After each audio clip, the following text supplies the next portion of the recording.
Selamat sore, jemaat terkasih dalam Tuhan Yesus Kristus.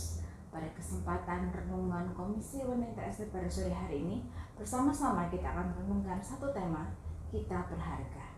Mari sebelum kita masuk dalam renungan firman Tuhan pada kesempatan sore hari ini, kita belum merendahkan hati kita di hadapan Tuhan. Mari kita berdoa. Bapa yang sungguh baik, Bapa yang mengasihi kami, Bapa yang selalu ingin menjadikan kami anak-anaknya, Bapa yang rindu untuk memeluk setiap diri kami, menjadikan hidup kami berharga. Berkesempatan sore hari ini kami akan merenungkan satu bagian teks firman Tuhan. Pada bagian ini, firman Tuhan ini sungguh menguatkan kami, sungguh semakin mengingatkan setiap kami bahwa diri kami begitu berharga di hadapan Tuhan. Kami menyerahkan Tuhan perenungan firman Tuhan pada kesempatan sore hari ini ke dalam tangan-Mu. Di dalam nama Tuhan Yesus Kristus yang menjadi juru selamat dan Bapa kami sudah berdoa. Amin. Jemaat terkasih dalam Tuhan Yesus Kristus, bersama-sama kita akan membaca satu bagian teks firman Tuhan yang terambil dari Injil Yohanes pasal yang keempat ayat 5 sampai dengan yang ke-9. Teks firman Tuhan berbunyi demikian. Maka sampailah ia ke sebuah desa di Samaria yang bernama Sikar, dekat tanah yang diberikan Yakub dahulu kepada anaknya Yusuf. Di situ terdapat sumur Yakub. Yesus sangat letih oleh perjalanan, karena itu ia duduk di pinggir sumur itu. Hari kira-kira pukul 12, maka datanglah seorang perempuan Samaria hendak menimba air. Kata Yesus kepadanya, "Berilah aku minum," sebab murid-muridnya telah pergi ke kota membeli makanan. Maka kata perempuan itu kepadanya, "Masakan engkau orang Yahudi minta minum kepadaku, seorang Samaria?" Sebab orang Yahudi tidak bergaul dengan orang Samaria. Saudara terkasih dalam Tuhan Yesus Kristus, pernahkah kita merasa ditolak ketika kita bersama-sama dengan orang banyak? Seseorang bisa ditolak dalam satu lingkungan karena berbagai alasan. Karena dia dianggap tidak layak berada di tengah satu lingkaran sosial tertentu, karena mungkin bukan berasal dari kelas sosial yang sama, atau karena mungkin sebab yang lain. Teks firman Tuhan yang baru saja kita baca adalah salah satu teks yang mungkin sering kali kita dengarkan, sering kita baca. Pasti kita tahu dengan baik narasi di dalam kisah ini.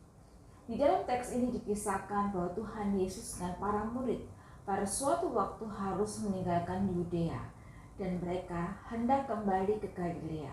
Tetapi tampaknya mereka harus melintasi daerah Samaria.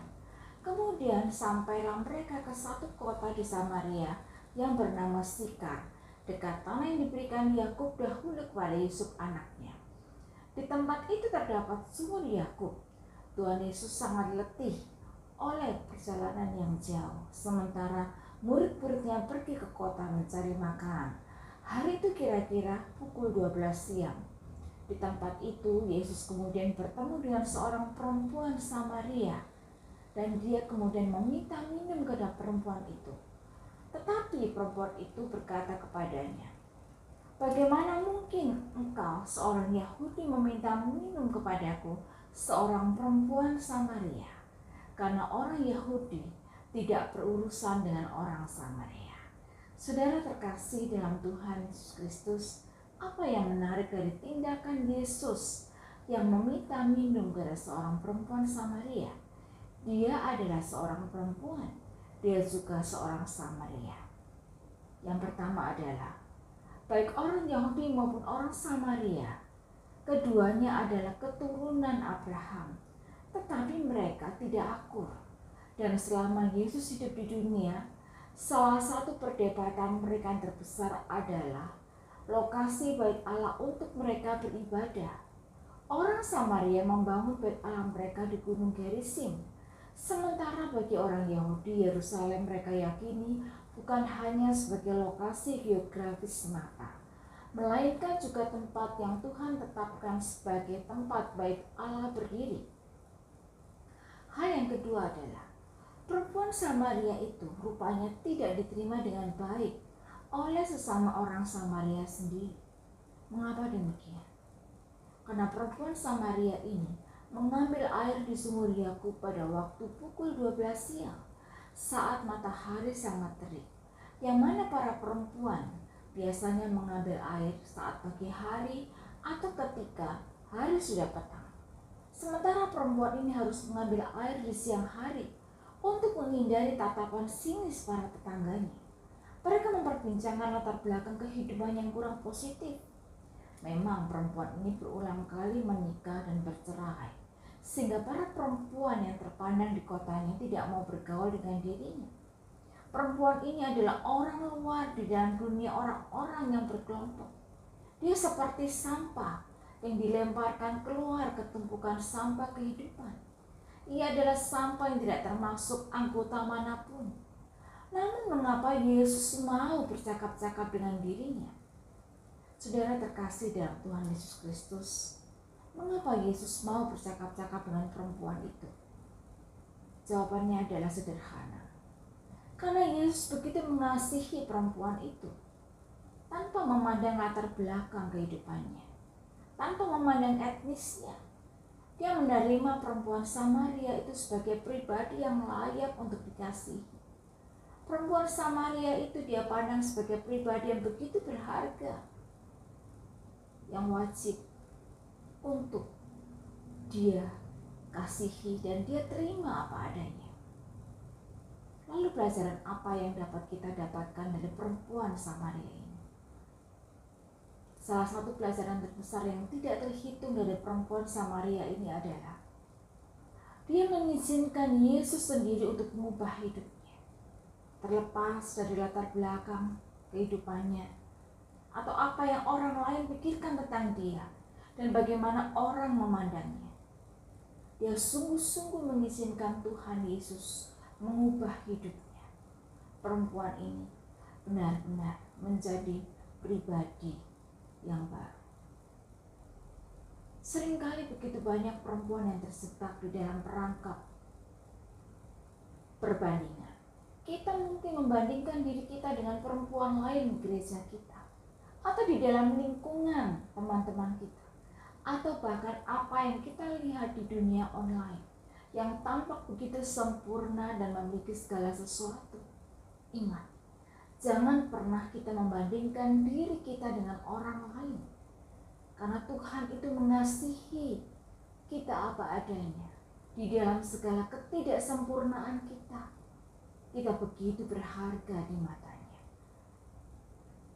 Yang ketiga, kita mungkin merasa tidak diperhatikan oleh keluarga kita. Kita mungkin merasa sendirian di dunia yang begitu luas, ditolak oleh lingkungan kita, ditinggalkan oleh orang yang kita kasihi. Jika demikian keadaan kita, maka kita perlu bertemu dengan laki-laki yang ada di sumur, yaitu dengan Yesus sendiri.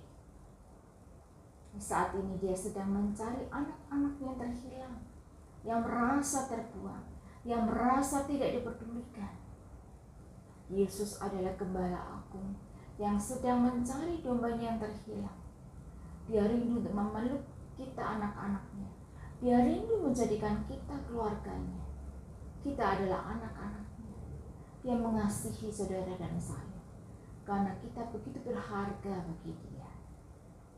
Sebagai penutup, apapun yang menjadi pergumulan kita hari ini, kita mungkin merasa lelah, kita mungkin merasa sendirian, kita yang ditolak, kita yang gagal, kita yang tidak berharga. Ingat, Tuhan Yesus mengasihi kita karena kita begitu berharga bagi Dia. Izinkan Tuhan untuk mengubah hidup setiap kita. Izinkan Dia untuk memeluk kita. 1 Yohanes 3 ayat yang ke-1. Lihatlah betapa besarnya kasih yang dikaruniakan Bapa kepada kita, sehingga kita disebut anak-anak Allah. Dan memang kita adalah anak-anak Allah. Bila renungan singkat ini memberkati setiap kita, seperti perempuan Samaria itu yang begitu dikasihi oleh Tuhan, demikian juga setiap kita, karena kita adalah pribadi yang begitu berharga bagi Dia, yang layak untuk Dia kasihi dan layak untuk dipeluk.